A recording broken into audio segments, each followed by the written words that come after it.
Well, good evening, folks. Good to have you with me. It's Tim from St Paul's.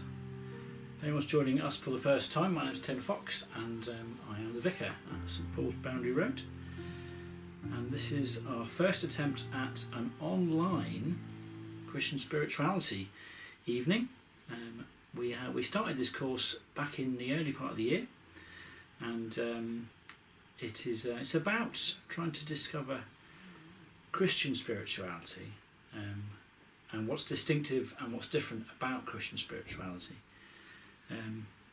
and to offer that to people, because we believe there's a lot of people around who are spiritual seekers, who are interested in learning more about our spiritual approaches that are different, and we believe as Christians, of course, that there is something so powerful and so vibrant and so wonderful and so life-changing about Christian spirituality as we connect with the God who made us and loves us. And there's a certain Christian spiritual approaches which we're going to look at as we go, and hopefully, if nothing else, we're going to experience some lovely, peaceful Christian meditation. That's the idea. So if this is your first time doing anything remotely like this, then do not worry. We're going to have a nice gentle time. It's not going to be particularly long. Actually, I don't quite know how long it will be because it's the first time we've run an online one. I don't expect it will last much more than about 35-40 minutes at the most. We might even be done quicker than that, so we'll see. We'll try and have some plenty of time for some space. There will be some music playing. Now, some music playing at the moment. I hope it's not too loud. I will turn it down in a moment. But we'll use the music when we have some times of meditation. So this would be the point normally in one of these sessions where we would say hello to each other and where we'd introduce ourselves, and maybe we'd say a little bit about what our experience of spirituality was, maybe the sort of spiritual practices perhaps that we tried. Obviously we can't do that in quite the normal way. I know that some of you can enter into the comments. If you wish to enter into the comments to say hello, then you're very welcome to do that, or to let us know. Please do. I may not be able to see them straight away. I've got about 3 screens around me, but it's not completely straightforward for me to see the comments, believe it or not. So there we go. I might actually try and do it in a different way in a minute. So I'll say a little bit more about the course before we start. Basically, like I say, there's an intention to do to have a look at different aspects of Christian spirituality, but focused around meditation. And to do that, we are going to offer 5 different weeks of 5 different evenings of this course, looking at different aspects, but always using the same techniques, which is sort of Christian meditation, really. And the theme of this evening, the title of this evening, therefore, if you will, of the first session is There is Another. There is Another. And each evening has got a title, and I'm going to show you my prop for this evening. I'll make a bit of space on my table here. I don't know if you can see this, or what you will see when I put that. Maybe you'll see a camera. That'd be quite exciting. There you go, you can see the camera. This is, of course, a mirror. A mirror, an inexpensive shaving mirror, I think is what that is. But that is our prop for this evening. So I'll put it next to my candle here. I'll point it somewhere where you can't see the camera, just for the sake of not being too distracting. There you go. You can see a bit more of the candle. Because one of the themes of this evening is going to be looking at ourselves through the eyes of someone else. Looking at ourselves through the eyes of someone else. That's the plan. So, I'll start off with just a little bit of a general introduction about why we've called the course Love, Joy, Peace. And then we'll start moving towards our first reflection. But I'll say a little bit more about Christian spirituality first. So why did we call the course Love, Joy, Peace? Well, It's actually a phrase that comes from the pen, as it were, of one of the first Christian leaders, a guy called Paul of Tarsus, who was writing to one of the first Christian communities that ever existed in the mid-1st century. So, not long after Jesus had lived and walked around. And he was writing a letter to a community in the region of Galatia, which is modern Turkey. And he was writing to an early Christian church. Letters were apparently the way this was done. There was no internet at the time, obviously. And Paul of Tarsus was writing about the fruits of the spiritual life that he had discovered and that he was teaching to others around the Greek-speaking world of the Mediterranean. And so what this Paul had discovered was a spiritual path that was founded in the life and person of Jesus Christ. He had discovered Christian spirituality, basically. And he wrote in this letter to this church in Galatia, he wrote, "The fruit of the Spirit is love, joy, peace, patience, kindness, generosity, faithfulness, gentleness, and self-control." I'll read that list of qualities again. He wrote, "The fruit of the Spirit is love, joy, peace, patience, kindness, generosity, faithfulness, gentleness, and self-control." So Christians believe that the fruits of this spiritual life, the fruits of the spiritual life, are indeed love, joy, peace, and more. That's why we call the course Love, Joy, Peace. And for 2,000 years, people have found that Christian spirituality can be an incredibly powerful way to receive love, joy, and peace into their lives, as well as those other qualities that Paul of Tarsus mentioned. Paul of Tarsus is better known by the name St. Paul, by the way, later venerated as a saint. But when he was writing his letters, he was simply Paul of Tarsus. So we're going to explore, hopefully, the plan is over these 5 evenings to explore how to receive love, joy, peace and more into our lives through the path of Christian spirituality. And to do that, we're going to explore the practice of Christian meditation, particularly as taught by another famous Christian, but from a lot later on in the story of the Western world, a 16th century Spanish saint called Ignatius of Loyola, who is quite famous. So we're going to look at some of the Christian meditation techniques taught by him. And this brings into focus 2 key features of Christian spirituality, and these 2 features are really what we're talking about tonight. One is that Christian spirituality is about looking away from ourselves rather than looking into ourselves. It's about looking away from ourselves rather than looking into ourselves. It's about looking towards another rather than looking at ourselves. And therefore it's about seeing ourselves through the eyes of another, which is why I've got a mirror as our illustration for this session. The mirror is there to give us an opportunity, if you can, to see yourself almost as it were through the eyes of another. I'll say a little bit more about that later. So to sum up Christian spirituality, it is about engaging with another, engaging with someone else who is not us, fundamentally. So therefore, as I say, about looking out of ourselves rather than into ourselves. And the other that we're of course talking about is God. Christian spirituality is therefore about engaging with God and even hearing what God says about us. It is, you could say, therefore fundamentally about dialogue, about listening and not just about speaking. It's about relationship. However, there's something important to say at first, which is that in Christian spirituality, the other who we engage with, God, is not open for us to define. That is, God for Christians is not an extension of ourselves or whoever we want God to be. Christians believe that through the Bible, but particularly through the person of Jesus, that God's nature and character has been revealed to us. Christians believe we can know what God is like. That's a really important point. And we believe that through the Bible, what Jesus reveals to us, particularly as we read the Bible, is that God is love. Perfectly loving, perfectly caring, and perfectly good. And that really matters, and we'll see why as we go. So, as I said, we're thinking about Christian meditation. Christian meditation being about looking out of ourselves towards God rather than looking into ourselves, like it is, I believe, in some traditions. And that's why it's important that we can say that we know what God is like.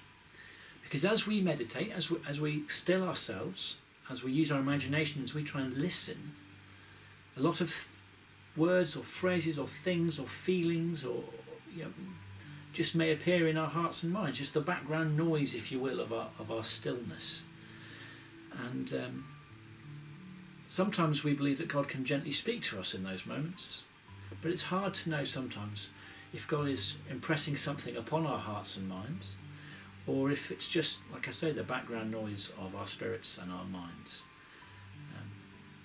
But because as Christians we believe we know what God is like, perfectly good and perfectly loving and perfectly kind, it's really important for us to be able to say that if when we have a time of quiet and time of meditation, if you're hearing and thinking and feeling something which is upsetting or worrying or difficult for you, well, we'd say that that's not God. That may be something coming to you from your imagination or something, but it's not God. Because if it's God, it's good, is the rule, if you will, that will follow. So if it's God, it's good. If it doesn't feel loving and kind and wonderful, whatever you're thinking or imagining, it's not the voice of God to you, is an important principle of Christian meditation.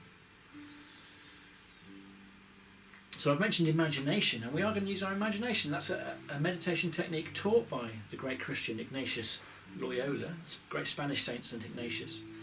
He taught people to use their imagination, to place themselves in a Bible story or before God, in order to help people pray, in order to help people encounter God.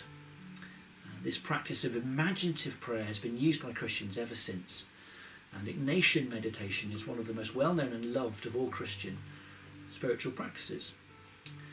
So we're going to try some of that through this course.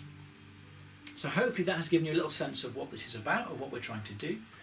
Just give you a taster, if you will, of Christian spirituality through some meditation, through some imaginative reflections and imaginative meditation. That's the idea. And the fundamental rule being it's about looking towards God, but if we feel that something is impressing upon us that is not good, if it's not good, it's not God. Let's remember that one. We do believe that as we invite God to speak to us, that if God impresses something upon us, it will be something good, it will be something kind, it will be something loving. So that's quite enough talking for me for a little while. So we're going to try an opening little reflection or meditation, if you will. Not quite imaginative as such, but what I'd like to invite you to do is to have a good look at yourself. Now this might not be easy for you to do, because you may be gathered around, you may be watching this on a screen, you may be watching this on a TV or an iPad or something, but whatever you may be watching it on, it may be that you haven't got easy access to a way of seeing yourself. So that's the question, is how do we see ourselves? So you might have a mirror handy nearby. I doubt it, to be honest. But you might be able to use your phone as a mirror for a moment if you go onto the camera setting and put it on your selfie mode and have a look at yourself. And what I'd like to invite you to do is just for a little moment of quiet, just for a couple of minutes, is maybe to either to take a picture of yourself and have a look at it, or put on the selfie cam and have a look at it. I'm going to play some gentle music. What I want to invite you to do is to have a look at yourself for a moment as if through somebody else's eyes. As if, I invite you to imagine that you are meeting the person who you can see in the phone or in the mirror. And just to take a little moment, have a little look and just see what you think of the person you can see before you.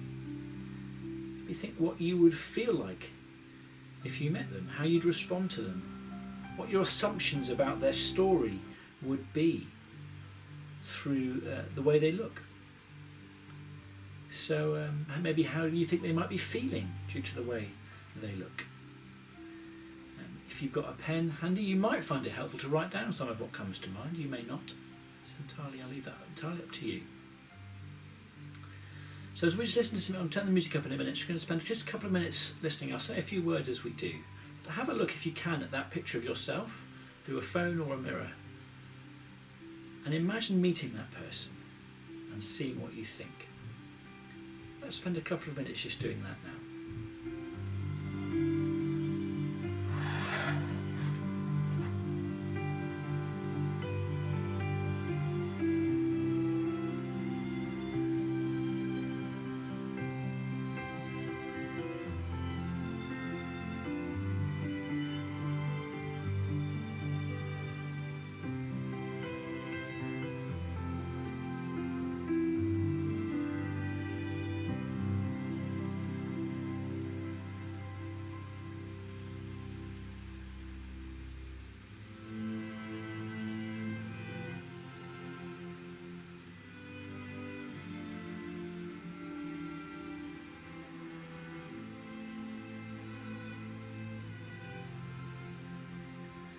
I wonder what you think of the person you can see.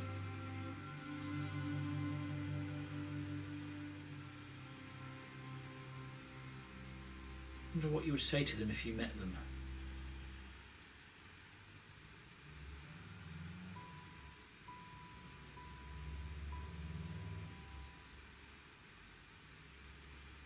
I wonder what their face says to you of their story.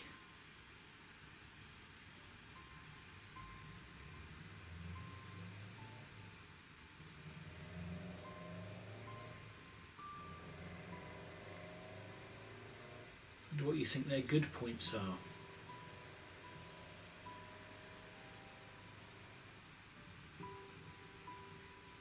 And what you think their not so good points might be.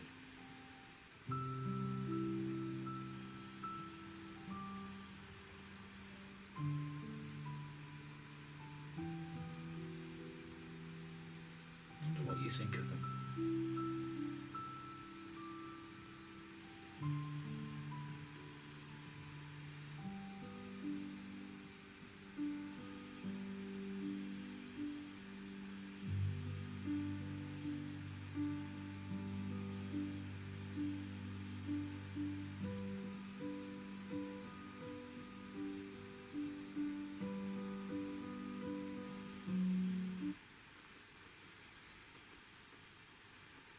So I just invite you to maybe put your phone down or whatever it was, or your mirror, turn it around, and we'll come back together.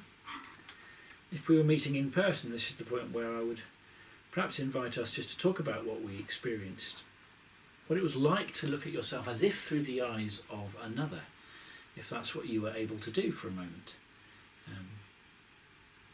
Whether you found that an easy thing to do or a difficult thing to do. What you thought of the person you were looking at. I have to say, as I looked at the image of myself in the mirror I could see here, my first thought was I looked tired. But perhaps that's not surprising. Perhaps we all feel a bit tired at this time in this strange season that we're all living and journeying through.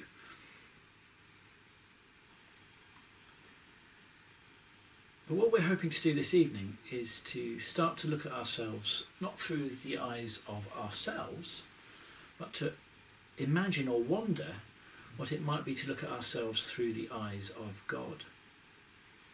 And as we do that, we're hoping to hear, as it were, an invitation from God. And we'll talk about that as we go. But it's important to say that another part of Christian spirituality is that we look to what the Bible says about us as time. The Bible is a famous book, an extraordinary book, or gathering of different texts, ancient texts from a period of thousands of years. And it's got some extraordinary poetry in it. And there's a famous bit of poetry here that I want to read you now from what's called the Psalms, which are songs or words of songs from ancient Hebrew worship. And it says something very profound about ourselves as people who are made by God. So as we've just spent some time looking at ourselves, and as we may have experienced different feelings and different emotions doing that, I would like to invite us just to listen to these words from Psalm 139, which may give us a little step towards what it might be that God might think of us and God might say to us if we were able to hear and to meet God. So Psalm 139, these are verses 13 and 18 from that song, from that psalm. It says this: "For you created my inmost being. You knit me together in my mother's womb. I praise you because I am fearfully and wonderfully made. Your works are wonderful. I know that full well. My frame was not hidden from you when I was made in the secret place, when I was woven together in the depths of the earth. Your eyes saw my unformed body. All the days ordained for me were written in your book before one of them came to be. How precious to me are your thoughts, God. How vast is the sum of them. Were I to count them, they would outnumber the grains of sand. When I awake, I am still with you." There's a wonderful few lines there about God knowing us and loving us because God made us. And because God made us, we are fearfully and wonderfully made. As we looked at ourselves, we may have thought some negative things, I suppose. Well, I want to encourage us as we go on through the meditation this evening to think about what God would see us through the eyes of love, through the eyes of the one who created us and made us, what God might say to us, who is perfectly loving and perfectly kind. Because you know what? I think it would be really good. I really do. So before we go on to another meditation, which will take a fair bit longer over, we'll really try and settle into that meditation. I just want to share another little reflection which sort of helps us get in the right frame of mind.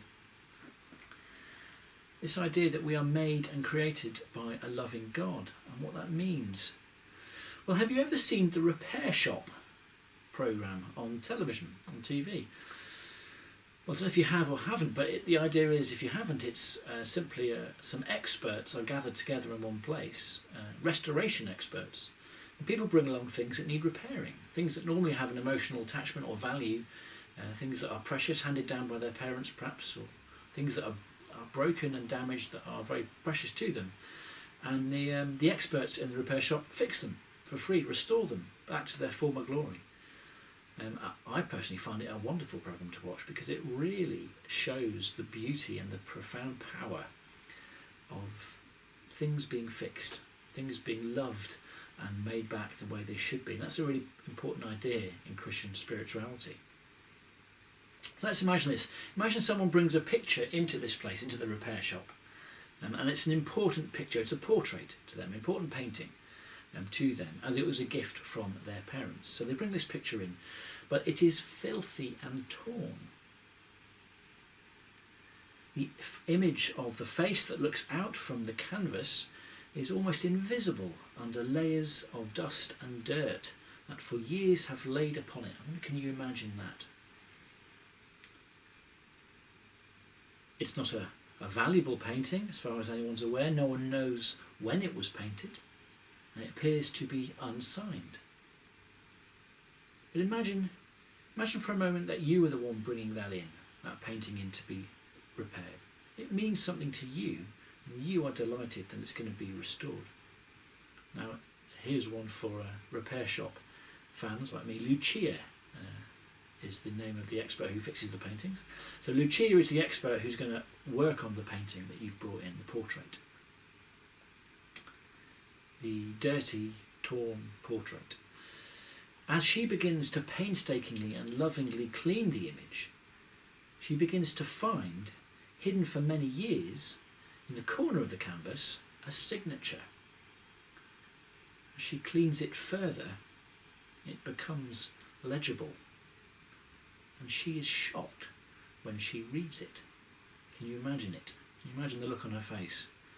The signature reads this: Leonardo da Vinci. If it was you who brought that painting in, how would you feel when you discovered that it was painted by one of the greatest geniuses, by the master of painting, Leonardo da Vinci? I imagine you'd be pretty pleased. Because all of a sudden that painting, which was dirty and worthless, is now become a priceless masterpiece. All because of the one who made it and created it. Its value is inherent in it because of who made it. That's why it matters. That's a really important idea for Christian spirituality. And I'm sure some of you know straight away what I'm talking about, why I shared that little reflection. So you looked at that image of yourself in the mirror on the phone. Perhaps you found that you weren't sure that the person looking back at you had any great value. Perhaps you felt that they weren't worth much. Perhaps you felt that you didn't even like them very much. Well, maybe you didn't, but if you did, if anything of that does seem true to you, I want you to understand that part of Christian spirituality is to understand that you were made and created by God. Never mind Leonardo da Vinci. You were made and created by someone who loves you and knows you, as the psalm was saying. And therefore the value, the great priceless value, is inherent in you because you are made and loved by God. So this leads us on to our main meditation of this evening. We're going to imagine, we use our imagination as St. Ignatius taught, to place ourselves before God, if we can, the God who made us, the God who created us, the God who loved us, who loves us. We're going to go on a journey to the house of God. We're going to take a little time over this, so I do encourage you to get comfortable if you can. Try and find a relaxed posture to sit in. It's not easy as I sit in front of the camera here for me, but maybe stretch your legs out, maybe make sure you're sitting in a position you can stay in. Maybe just take some deep breaths.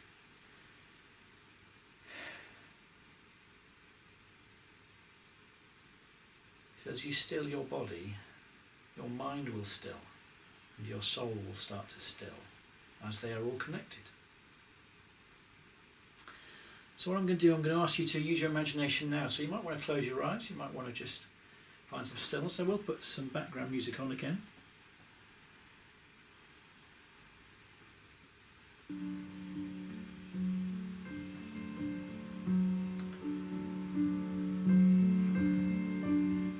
I want to invite you to imagine with me. So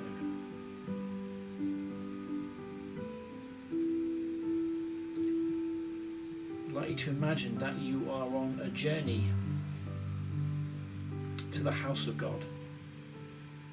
A journey to the house of God, a journey to a house where you will encounter the God who made you and loves you. The God who is, and I invite you to imagine, the perfect parent. The God who is perfect and kind and loving in a way that none of our human parents could live up to. So I'd like you to imagine a road, if you will, or a path. Just take a moment to imagine yourself standing on a road or a path. I invite you to look around you with your mind's eye, as it were. You know that this path leads to the house of God, the house of the perfect parent who made you and who loves you.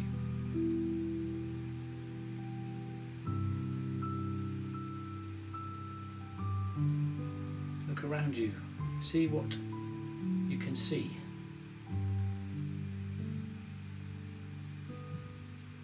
What does the sky look like? What is around you?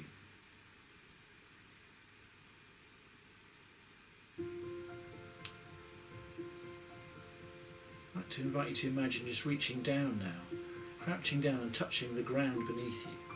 What does it feel like?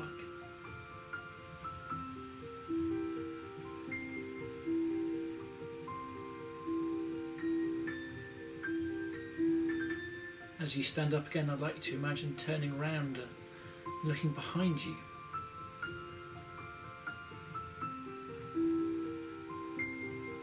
As you do so, to imagine as you look behind you and see the path on which you've already come, the road on which you've already travelled.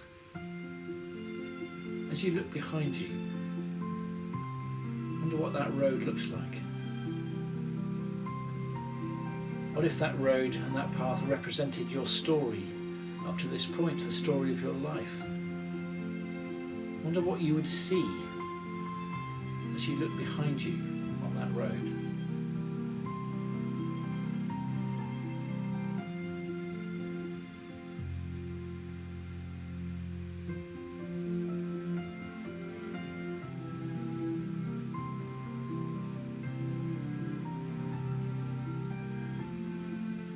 Now as you turn back round, I want you to imagine what you're wearing, what your clothes are.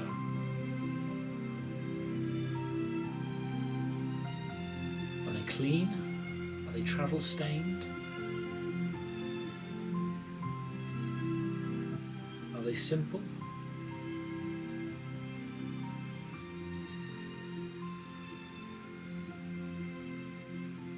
Now I'd like you to imagine, if you will, you are walking forward. You are walking further along the road that leads to the house of God, the house of the perfect parent. A journey, if you will, to the perfect home. A journey to a place which you know will be a place of rest and a place of joy and a place of peace. Can you imagine that in front of you?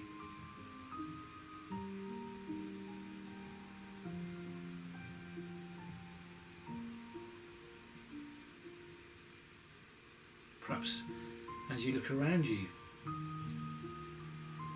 you are aware that there is someone with you. Perhaps you feel you are by yourself. As you walk forward, you feel your heart rising within you. As you walk towards a place which represents to you rest and peace, love, joy and peace. As you walk to this place, you see the house in front of you to which you head. It is in the distance. The path winds around, the road winds around before you, but you can see now where you are headed. I wonder what it looks like from afar. And as you see the place in front of you, which represents to you perfect peace and rest and love, whether you would feel the need to speed up, or maybe there would be something quite overpowering about that. As you walk forward, as you continue on towards the house, I want you to imagine, if you will, what it is perhaps that you are carrying. Maybe you've not thought about that. Maybe you feel you're not carrying anything. Or maybe that you know that your heart is heavy and burdened, and actually that you carry great burdens with you as you go. So again, if you will, perhaps you'd like to imagine if there is anything that you are carrying, anything that weighs you down, and what that would be. What worries or stresses perhaps that weigh you down at this time? What griefs you carry? Perhaps things that have been with you for years. Perhaps things that are fresh this day. And how they feel on your back or in your hands.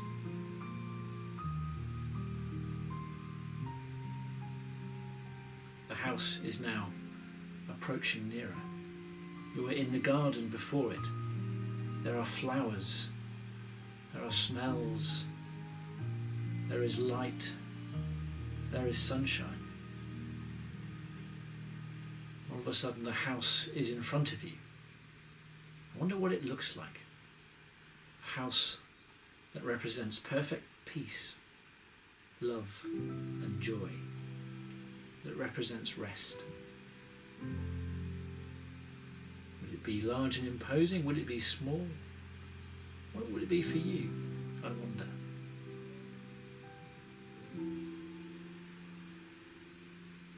You have reached the door.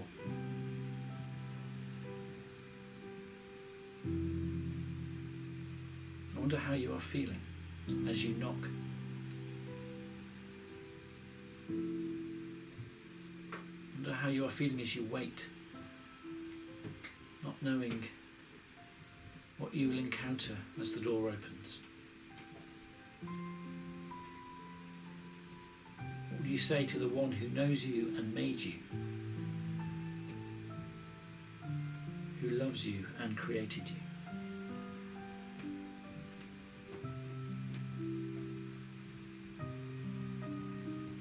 The door opens, and there is God, the perfect parent, kind, loving, full of joy, delighted to see you. I wonder what their face looks like, male or female. I wonder what their skin colour and tone is.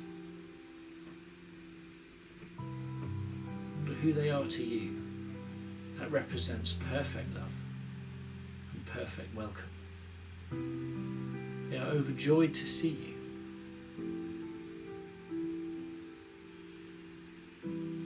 As they welcome you, you put down the bags that you are carrying. You put down the things that weigh you down.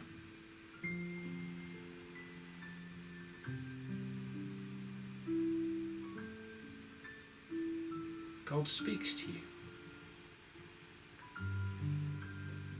What does the perfect parent say? What does the one who loves you and knows you say to you? We just take a moment to imagine what they would say and what you would say back.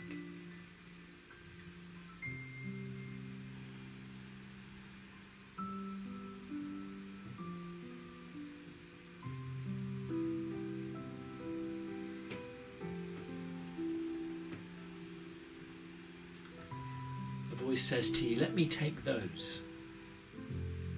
The bags are picked up and placed inside the house safely and lovingly. Even the things that burden you are precious to this God. You are taken inside the house, for God, the perfect parent, has something that they want to show you. As you come into the hall, you see that there is a picture on the wall. It is in pride of place. It is a portrait, and it is wonderful. It is life-size, full of vibrancy, full of colour, full of life. The person in the picture is simply so beautiful, so peaceful, so calm, so loving and so joyful that you can hardly look away when you see them. You have a feeling that this person is familiar to you, vaguely, but you cannot remember ever having met them. Can you picture a face so full of life and love and joy that it almost makes you gasp? You turn to the perfect parent, to God, and ask who it is.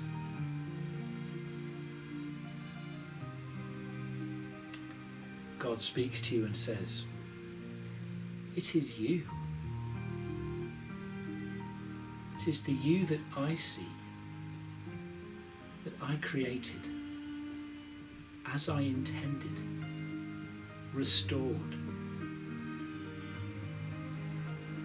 If you let me, I will restore this image in you, for you are made in the image of God.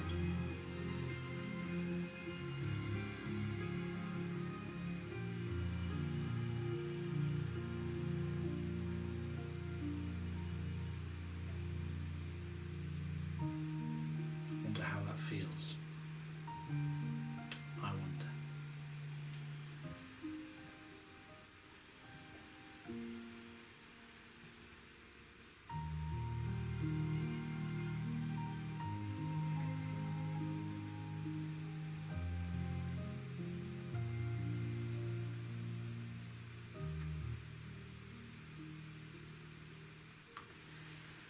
Just invite you to, as it were, come back into the room.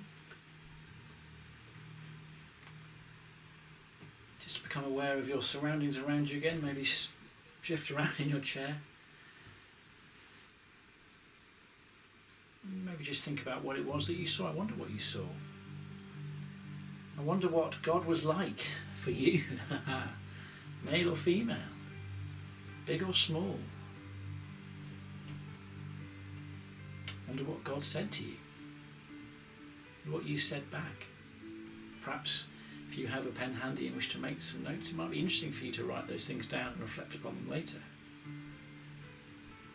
I wonder what the picture was like that you saw. A picture of you as intended, full of life and love and joy and peace, so full of all of these things that it was extraordinary.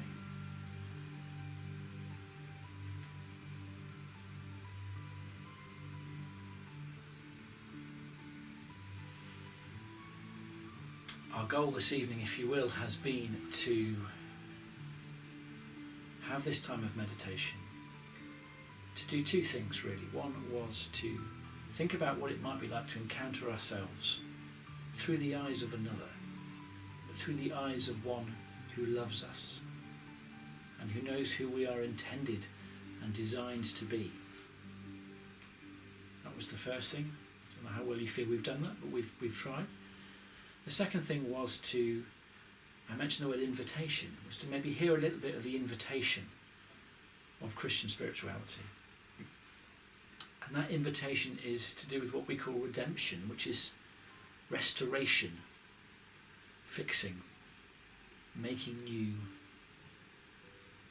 And that is, as we come to God as Christians, we believe as we come to God, that God redeems us, restores us, and makes us as we were intended to be. A lifetime's work, perhaps, but wonderful. And we believe that God does offer us that invitation, that if we come to God, if we seek God, that God can make us as we were intended to be, full of love, joy and peace. That is the invitation of Christian spirituality.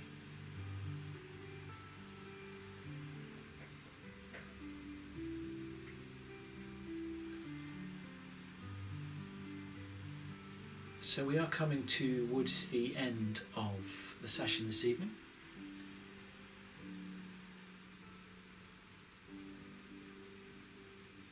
I do invite you, like I say, to maybe write some things down if you've felt touched by anything which happened to you, if you felt encouraged. Maybe God was speaking to you this evening, but I invite you just to remember that if it's not good, it's not God. And if thoughts or feelings are impressing themselves upon you which were negative or difficult, then I would suggest to you that that's more likely to be just the background noise of your thoughts and feelings rather than God speaking to you.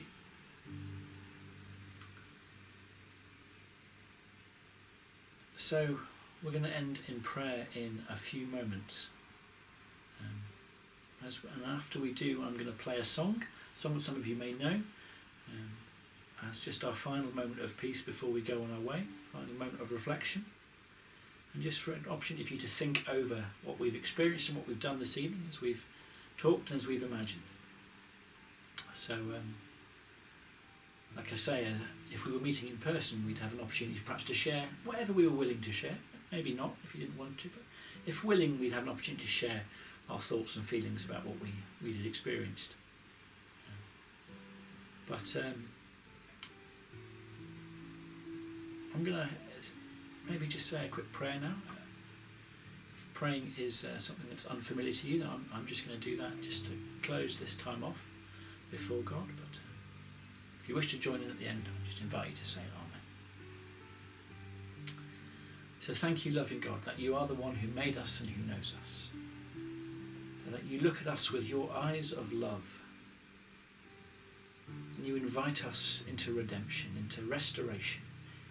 Actually, you invite us to receive love, joy and peace as we journey with you. Pray you will help us journey towards you and receive those things that we need from you. To receive love, to receive joy, to receive peace. In Jesus' name we pray. Amen.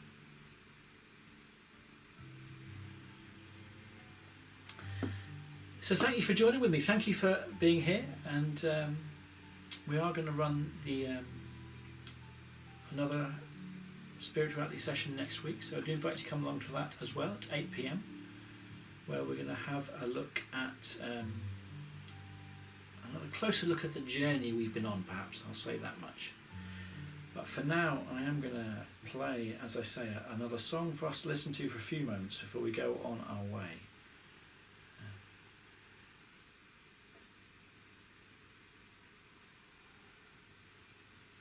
It's a song that some of you indeed may know.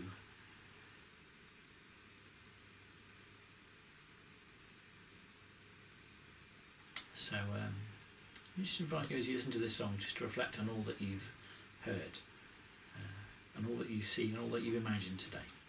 Let's listen to this together just for a few moments.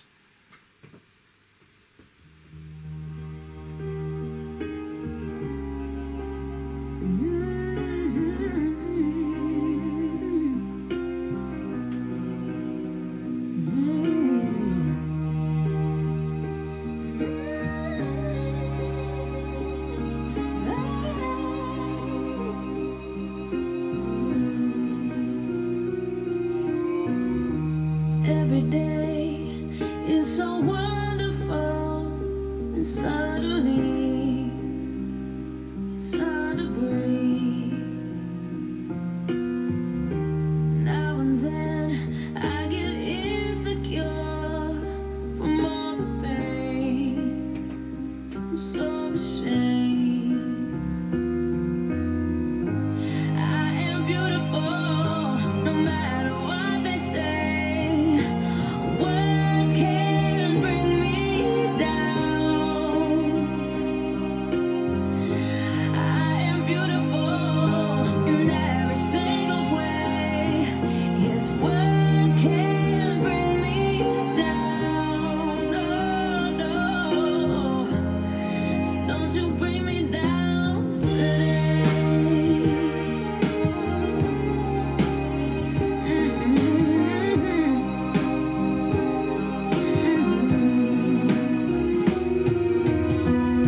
To all your friends, you're delirious, so consumed in all your doom. Trying hard to fill the emptiness, the peace is gone. Left the puzzle undone, and I know it is. You are beautiful, no matter what they say. Words can't bring you down. No, no. You are beautiful in every single way. Yes, words can't bring you down. Oh, no. So don't you bring me down today. No matter what we do, no matter what we do, no matter what we say, no matter what we say. Yeah, oh yeah, and everywhere we go.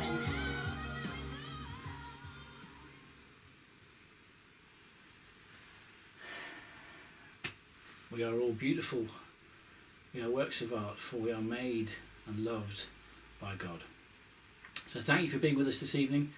Maybe see you again this time next week, 8 o'clock next week. And we're doing evening prayer again on Saturday. And obviously we have our worship on Sunday as well. We'll have a service at 9 p.m. I'll put a message around about that soon. But a normal main all-age service at 10:30 as well. So see you soon on Sunday, that is. So bless you. Thank you for being here.